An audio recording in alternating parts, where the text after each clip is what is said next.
Hey everyone, welcome back to Steve's View. Today we're diving into one of the biggest stories shaking both Wall Street and Washington.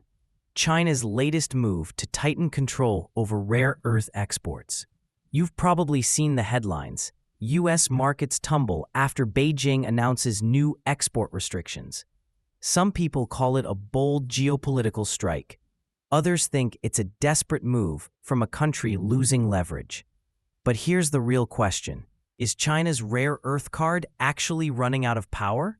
Or is this just the next move in a long, strategic chess game between Beijing and Washington? Let's unpack this carefully, logically, and honestly. So here's what happened. A few days ago, China announced new approval requirements for exporting rare earth materials.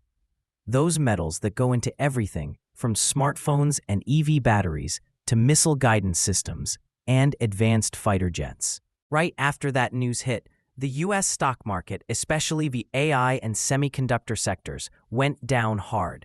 Investors panicked, analysts scrambled for explanations, and financial media lit up with warnings about supply chain shock. Now, some people reacted emotionally, as if this was China pulling the plug on American technology altogether. Others said, relax, this is just posturing. But neither of those reactions really captures what's going on here, because this isn't just about economics. It's about timing, leverage, and global power. If you've been following China's trade policy lately, you'll notice a pattern. A series of escalating countermeasures aimed at key U.S. industries. First, Beijing opened antitrust investigations into major American chipmakers like Qualcomm and NVIDIA.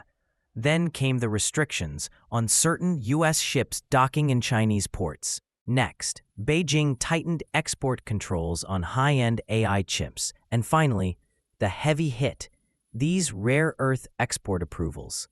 Taken together, these aren't random moves.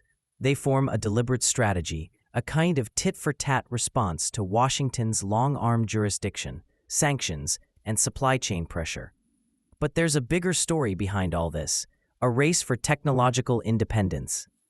And whoever controls the materials that make the tech possible controls the future of global innovation.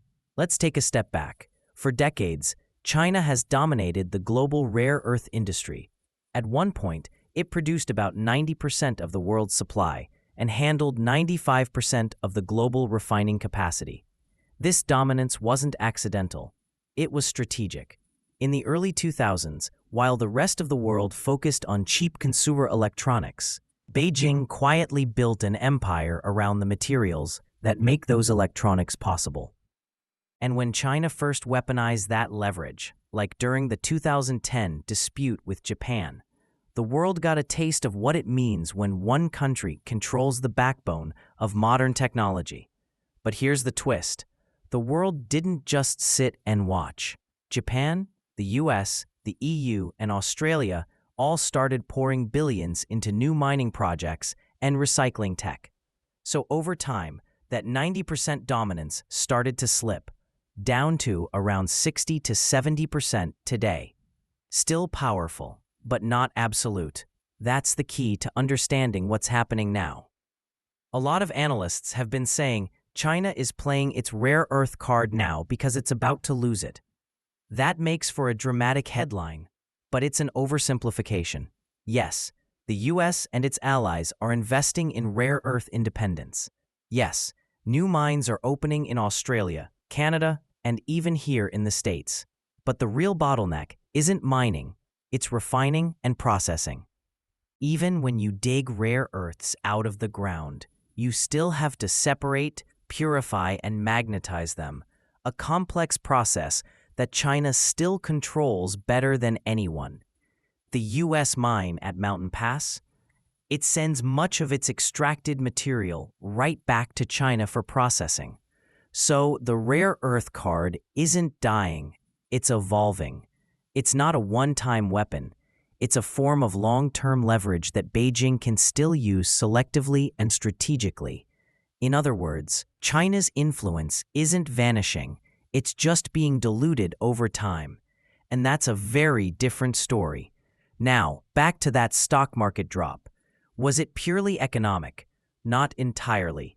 Yes, investors panicked because rare earths are vital to semiconductors, EVs, and defense systems.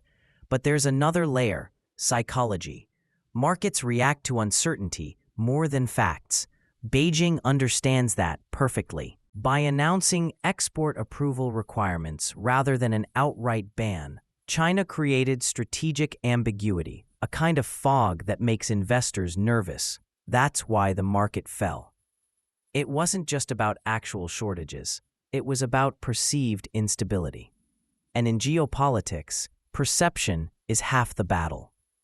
Here's where we need to clear up another misconception: the idea that China's move could somehow change U.S. policy overnight. That's not how Washington works. And it's definitely not how the Trump administration operates. Trump's political rhythm isn't dictated by the Dow Jones or NASDAQ. If anything, he doubles down when pressured, especially on issues tied to national security and American self-reliance. So while this rare earth shock might rattle markets in the short term, it's unlikely to make the administration reverse its export controls or suddenly soften its stance toward Beijing. In fact, if history is any guide, this could do the opposite.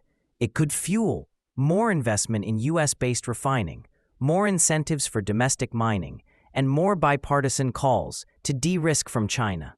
That's the paradox of coercion. The harder you squeeze, the faster your opponent adapts. Another thing the mainstream narrative misses: this isn't just about the US and China anymore. The global rare earth market has become a multipolar chessboard. Japan has quietly reduced its dependence on Chinese rare earths from around 80% down to roughly 60%. The EU is investing in recycling systems to reclaim rare earth elements from old wind turbines and EVs. Australia is expanding its mining operations, and even India is entering the game, hoping to become a regional supplier. So when we talk about China losing leverage, it's not a sudden collapse. It's a diffusion of power across multiple players. The monopoly is eroding slowly, not vanishing overnight. That said, timing still matters. Even if the leverage is declining gradually, Beijing understands that right now it still has enough control to create economic waves and diplomatic leverage. Think about it. Between the wars in Eastern Europe, tensions in the Middle East, and global inflation fears, the world economy is already fragile. One carefully timed announcement from Beijing can amplify that fragility, not by cutting supply, but by spooking markets. So yes, this move is partly about economics, but it's also about negotiation tactics. With trade talks and diplomatic summits on the horizon, China wants to remind Washington, we can still make your markets move. It's leverage through volatility. Now, here's where it gets interesting. In pure economic terms, rare earths don't generate massive revenue for China. They're not like oil or semiconductors, but their symbolic power is huge. They represent a choke point, a reminder that the U.S. economy still relies on complex, globalized supply chains that can't be rebuilt overnight. And that symbolism creates fear. Fear in markets, fear in boardrooms, fear in policy circles. But here's the thing about fear: it's not sustainable. Markets adapt, companies diversify, governments find workarounds. So while China's rare earth policy can shock the system in the short term, it can't control it in the long term. The power of fear always fades once people learn to live with it. To understand where the U.S. goes from here, you have to remember, we've been here before. Back in the 1970s, when OPEC weaponized oil, the U.S. learned the hard way what resource dependence means. It sparked decades of investment in domestic energy, fracking, and alternative fuels. Now, rare earths are having their OPEC moment. And Washington, under both Republican and Democratic administrations, has started to react. New refineries are under construction, public-private partnerships are emerging, and the Pentagon has started to classify rare earths as a matter of national security, not just industrial policy. The process will take years, maybe a decade, But once it's built, China's leverage will shrink dramatically. Not disappear, but shrink. At the deepest level, this rare earth episode tells us something about the era we're living in. We're moving from a unipolar world, where one country or one system dominated everything, to a networked world where power is distributed, adaptive, and unpredictable. China's dominance in rare earths was a symptom of that old imbalance. Now, we're watching the system rebalance itself, slowly, painfully, but inevitably. That doesn't mean the US wins or China loses. It means the game changes, and both sides have to learn how to play without total control. So here's where I stand. I don't buy the idea that China's rare earth card is about to expire. That's too simplistic.